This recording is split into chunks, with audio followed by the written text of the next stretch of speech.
O texto diz: assim Salomão acabou a casa do Senhor e a casa do rei, e tudo quanto Salomão intentou fazer na casa do Senhor e na sua casa, prosperamente o efetuou.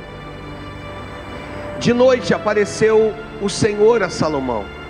Ele disse: ouvi a tua oração e escolhi para mim este lugar para a casa do sacrifício. Se eu cerrar os céus, de modo que não haja chuva, ou se ordenar os gafanhotos que consumam a terra, ou se enviar a peste entre o meu povo, se o meu povo, que se chama pelo meu nome, se humilhar e orar e me buscar e se converter dos seus maus caminhos, então eu ouvirei dos céus, perdoarei os seus pecados e sararei a sua terra. Estarão abertos os meus olhos e atentos os meus ouvidos à oração que se fizer neste lugar, porque escolhi e santifiquei esta casa, para que nela esteja o meu nome perpetuamente. Nela estarão fixos os meus olhos e o meu coração todos os dias. Fecha os teus olhos, Deus e Pai. Toma nas tuas mãos as nossas vidas, os nossos entendimentos, o nosso coração, e fala conosco, Deus. Fala a cada um de nós, meu Deus, ou continue falando. É o que eu quero te pedir, no nome de Jesus, e aos que creem que possam dizer amém e amém. Esse texto esses dias tem falado comigo. Nós vimos na quinta-feira que o versículo 11 fala a respeito de uma conclusão. Repita comigo, fala a respeito de uma... eu gosto disso, eu gosto de conclusão, porque conclusão me arremete a ciclo. Eu entendo que há um Deus que respeita ciclos e que entende e se manifesta sempre ao término de cada ciclo. Já te dei alguns exemplos, dentre eles Gênesis 12, Gênesis 15, tudo no seu versículo de número 1. De um Deus que depois de um tempo se manifestou, esperou que algumas coisas acontecessem. No caso do Gênesis 12, foi necessário a partida de Terá, pai de Abrão, para que Deus então se manifestasse. Porque se você ver os últimos versículos do capítulo de número 11, você vai acompanhar comigo que ele fica numa terra e que não era aquele lugar que Deus tinha para ele. E ele decide, o pai decide habitar naquela terra. E com a partida do pai, com a morte do pai, nasce o capítulo 12, no seu versículo de número 1. E no seu versículo de número 1, o Senhor então se manifesta a Abrão e diz: sai da tua terra, me ajuda, sai da casa de teu pai e vai para a terra, eu li certo? Ora, disse o Senhor a Abrão: sai da tua e da casa. Repita comigo, era uma ordem dividida em 3 partes.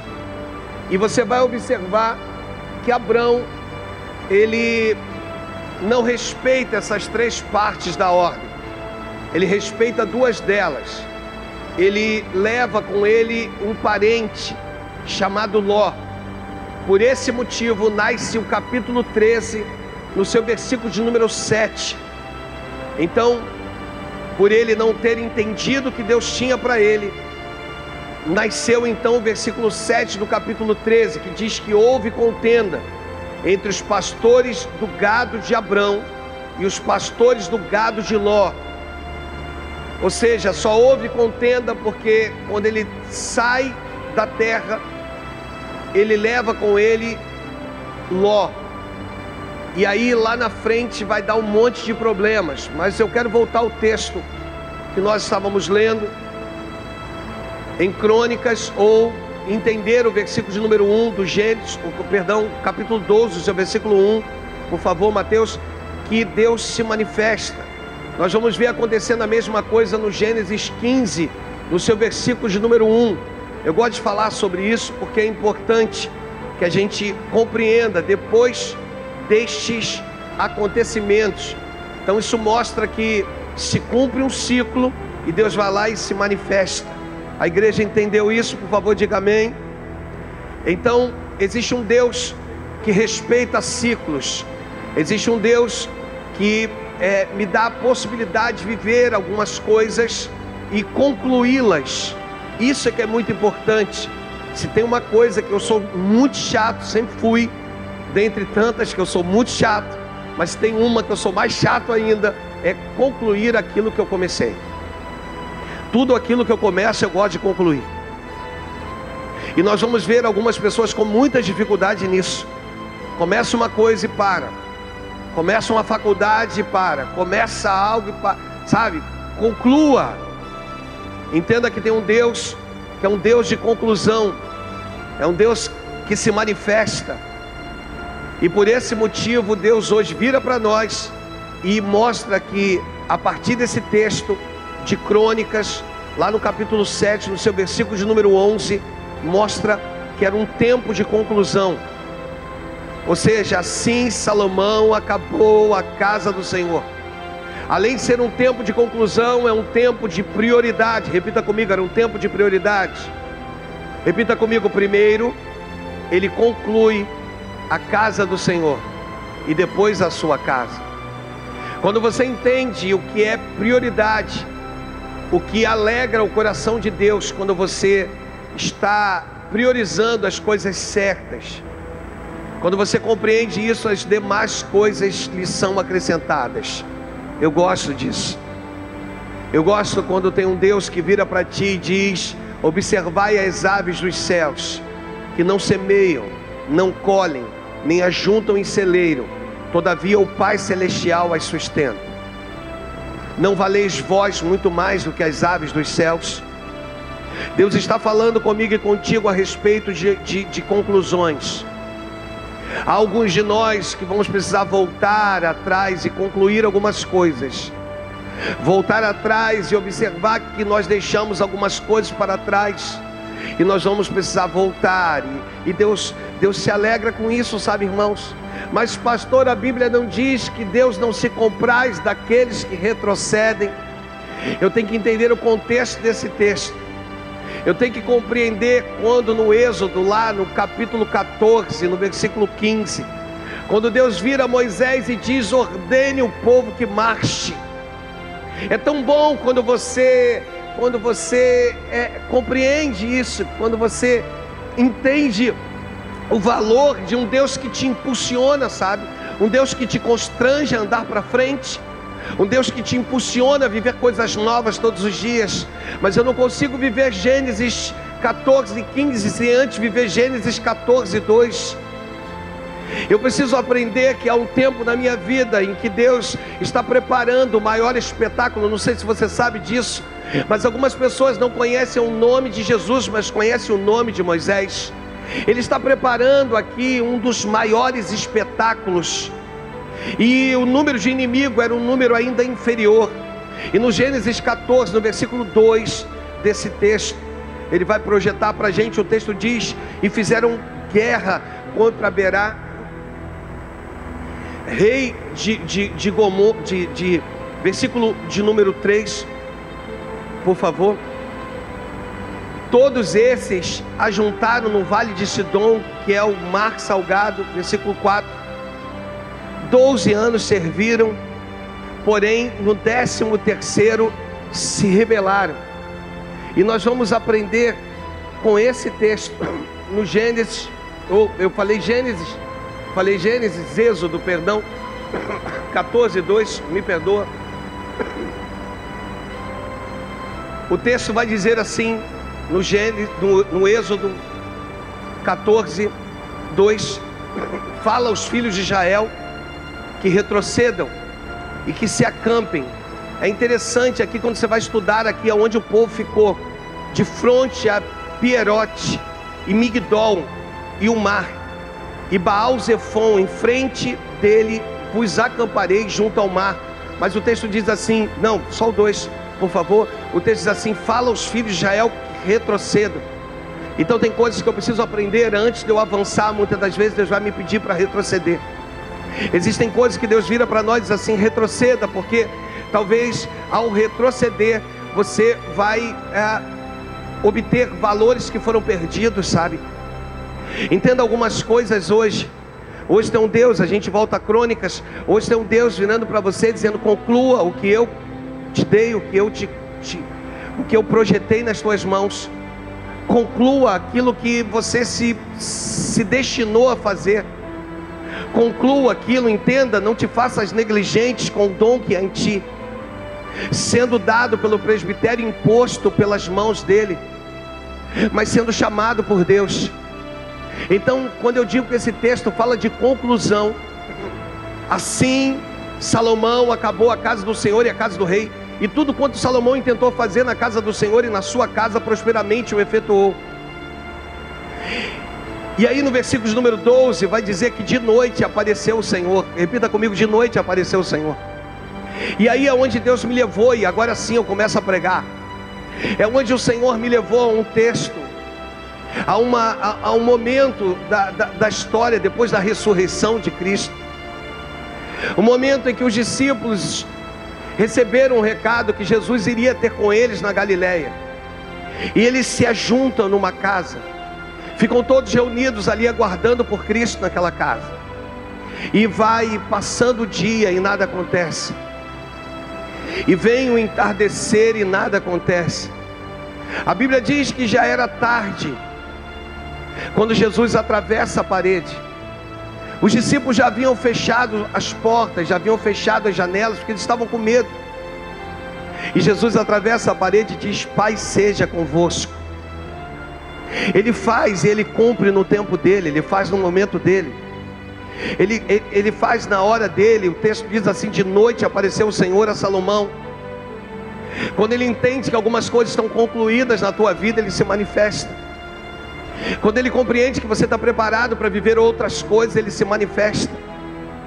É isso que Deus quer de nós. Uma igreja madura, uma igreja que não vai jogar esse peso no evangelho, não vai jogar esse peso na igreja, não vai jogar esse peso no pastor. Um evangelho que entende a sua posição, entende quem é no reino, que não vai ficar lançando para uma outra pessoa aquilo que eu preciso fazer, aquilo que você precisa fazer. Um Deus que conclui, e um Deus que gosta de me ver concluir algumas coisas. Um Deus que, quando Paulo vira os Filipenses e diz: pela cooperação de todos vocês na obra, eu estou plenamente certo de que aquele que começou a boa obra é fiel para cumpri-la. É isso que Deus quer de nós, que você conclua, para que Ele possa concluir algumas coisas, que você faça para que Ele possa fazer outras. E o texto diz que de noite apareceu o Senhor a Salomão e lhe disse: ouvi a tua oração, escolhi para mim este lugar para a casa do sacrifício. E Jesus aparece dentro da casa onde os discípulos estavam, de forma assustadora. E ele vira e diz assim: paz seja convosco. A partir do momento que há uma liberação de paz, significa que poderia haver uma ausência de paz. E Jesus estava querendo mostrar algumas coisas para os discípulos. Ele vira para Tomé e diz: Tomé, você não havia dito aí no meio dos seus amigos que você só acreditaria se você tocasse? Então vem aqui e toque. Mas saiba de uma coisa: bem-aventurados serão todos aqueles que não me viram, mas creram. É isso que Deus quer de você. É isso que o Evangelho precisa de nós. Que concluamos coisas para que Ele possa concluir, que façamos para que Ele possa fazer. Não que Ele fique dependente de mim ou de ti, mas de um Deus que olhou para mim, olhou para você. Eu já ministrei sobre a tua vida a bênção sacerdotal. Era dada 2 vezes por dia, de manhã e de tarde, sempre depois do sacrifício. Primeiro vinha o sacrifício, depois vinha a bênção. Primeiro o povo fazia, os sacerdotes faziam os filhos de Arão faziam aquilo que era necessário para depois poder ser instrumento de Deus para abrir a boca e abençoar o povo. Existem coisas que Deus não vai fazer por você. Existem coisas que Deus quer que você conclua, que você faça.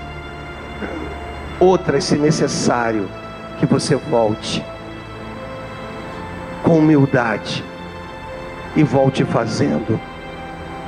Que você entenda, porque o maior problema na vida do filho pródigo é que quando ele cai em si e ele diz assim: Pai, pequei contra os céus e diante de ti, ele vai preparar um discurso lá no meio dos porcos, comendo das vargens que os porcos comiam. E ali ele prepara um discurso. Ele diz: Pai, pequei contra os céus e diante de ti, já não sou digno de ser chamado teu filho, trate-me como um dos seus servos. O mais difícil para o filho pródigo é agora voltar pelo mesmo caminho que um dia ele foi embora, ter que dar passos, ter que caminhar, seguir, e talvez ser visto por aqueles que um dia o viu sair de cabeça erguida. Mas Deus está dizendo: não tenha vergonha, porque os humilhados são exaltados. O fato de você estar voltando para a casa do Pai, o fato de você entender que você está disposto a recuperar algumas coisas que foram perdidas, te elevará a um nível tão lindo, te colocará em posições tão sublimes, porque o Senhor é especialista em pegar um homem do monturo e o colocar para se assentar diante de nobres, com príncipes e princesas. E esse texto mostra isso. Jesus atravessa a parede. É interessante porque nós aprendemos que ele bate a porta. Nós entendemos que ele bate a porta, aquele que ouve e abre, ele entra. Mas aqui ele atravessa a parede. Porque existem algumas construções nossas, existem algumas edificações que nós fizemos. No teu tempo de evangelho, você levantou paredes, você edificou coisas, você edificou muros. Só que há uma diferença: você não é mais multidão. Multidão é aquele que tem pão e peixe com fartura.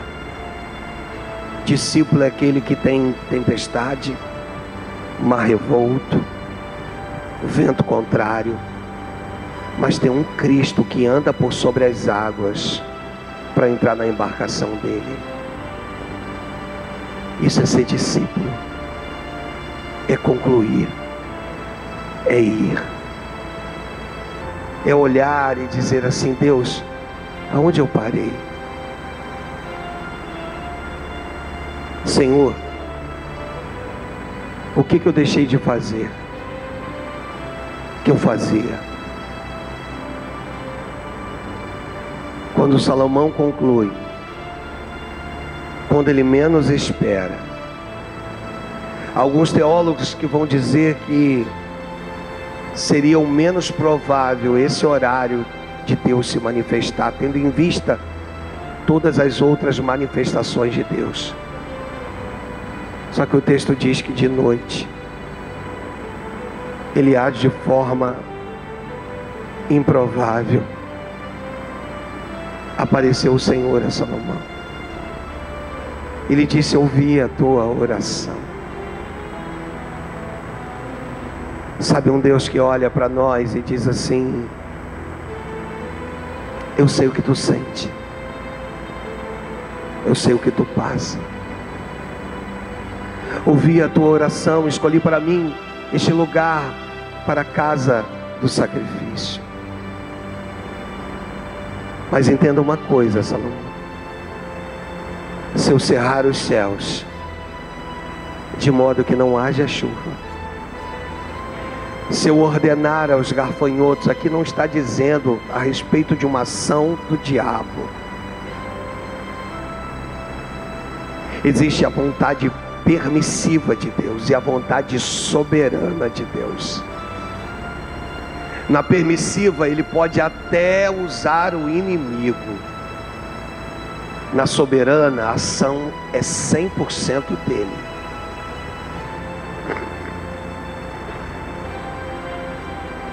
Se eu cerrar os céus de modo que não haja chuva, se eu ordenar aos gafanhotos, aqui na quinta-feira eu falei sobre os exércitos de Deus. Até os gafanhotos fazem parte do exército de Deus. De modo que consuma a terra ou se enviar a peste entre o meu povo. Se o meu povo. Aí aqui mexe comigo e eu quero contextualizar aqui para a gente encerrar. Se o meu povo,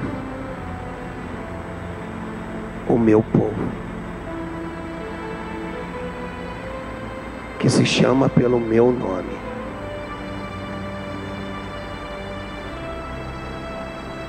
se o meu povo, que se chama pelo meu nome,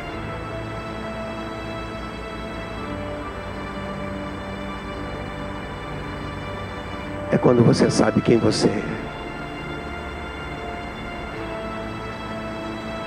É quando você entende que, mesmo longe,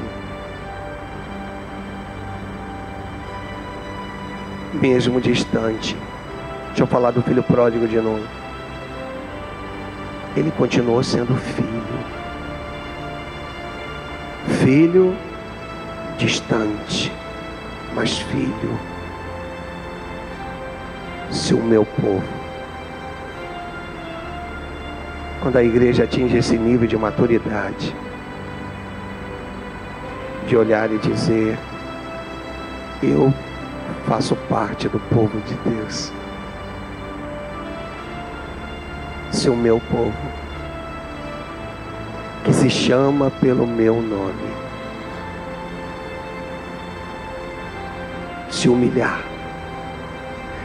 Aí ele vai colocando algumas coisas que me são possíveis. Deixa eu falar para você, ele nunca vai te pedir aquilo que você não pode fazer. Se humilhar. É interessante porque a humilhação no texto vem antes da oração.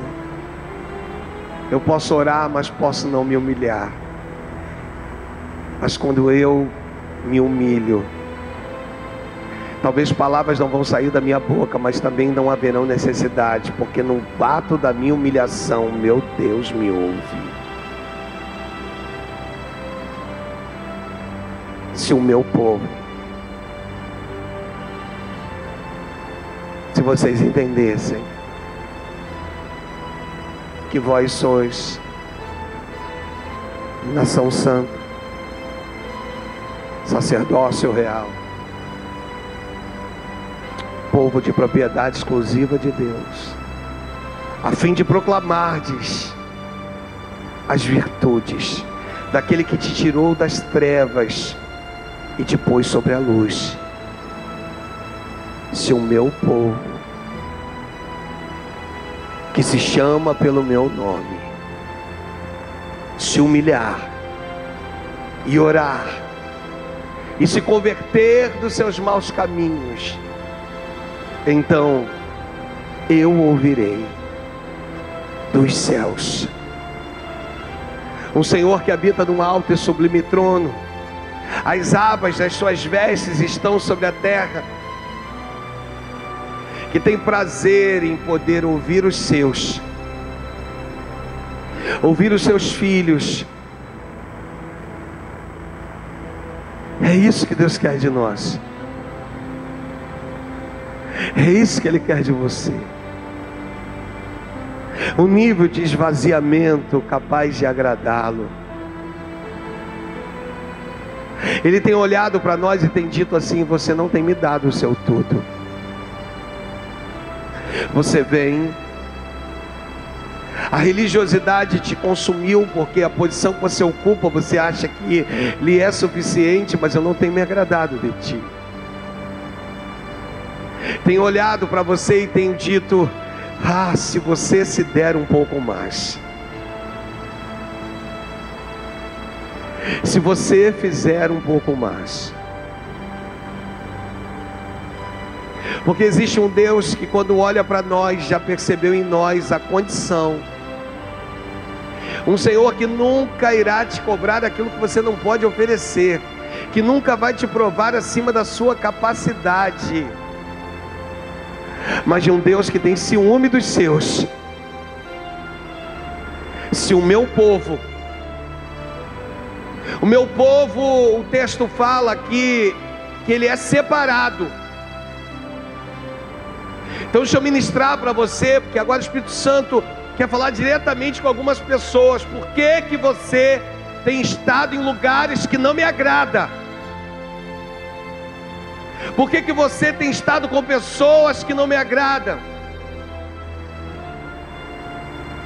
Não entendes que você faz parte do meu povo, separado, ungido?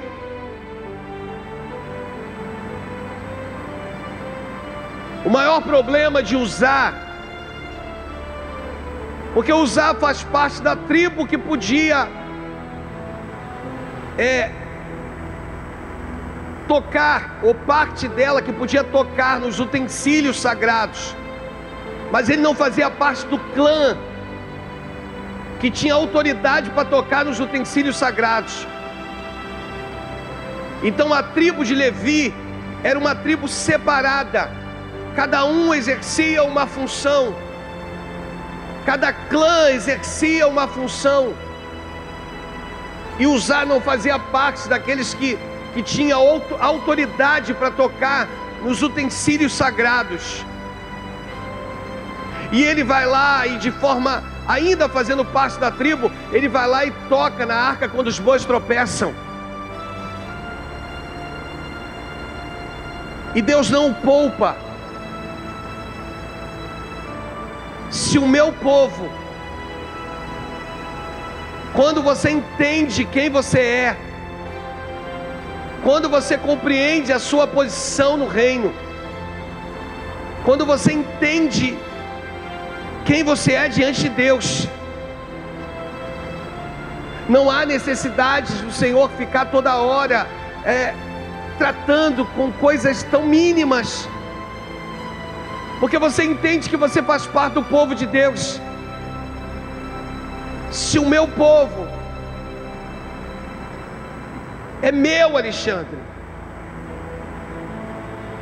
é o meu povo, que se chama pelo meu nome, se eles se humilharem. É interessante porque aqui o texto coloca no singular, que se humilhar, porque fala de um povo, independe do nome da igreja, pois somos a igreja de que se humilhar e orar e me buscar e se converter dos seus maus caminhos, eu ouvirei dos céus. E aqui fala a respeito de perdão de pecados e de terra sarada. Porque primeiro ele perdoa pecados, porque perdão de pecados leva à regeneração, leva ao céu, leva à salvação. E sarar a terra, pastor, vem sarar a terra, é para mostrar para você o quanto benevolente o seu Deus é por você, o quanto Ele tem prazer de sarar a tua terra e aquilo que não frutificava voltar a frutificar ou passar a frutificar. Mas Ele está falando a respeito de escolhas, Ele está falando a respeito de posicionamentos, Ele está falando a respeito de conclusões. Se você não concluir o que você começou, se você achar que está passando desapercebido, se não houver uma queima do Espírito Santo na tua vida, se não houver um desejo do Espírito no teu coração se você não sentir essa inquietude, esse aquecimento de você dizer assim, eu podia fazer, eu fui chamado para fazer.